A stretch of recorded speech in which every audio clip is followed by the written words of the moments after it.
Of course, all that was years and years ago now, and the garden is still there looking better than ever. Maka and the Aloha Meter still look after it with the help of the people of the town.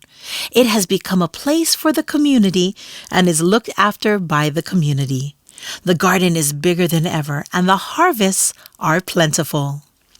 They grow luscious fruits, nourishing vegetables, and starches like kalo and uwala. There are enormous trees that burst into bloom every spring. There are flowers of all colors and kinds, and of course, there are plenty of these, my favorites, my ohia lehua. And so you see, it's astonishing what can happen when a community works together. Sure, we can do great things on our own, but imagine how much bigger and greater these things could become if we did them together. So ask yourself this. What can you do for your community? What can you offer your town?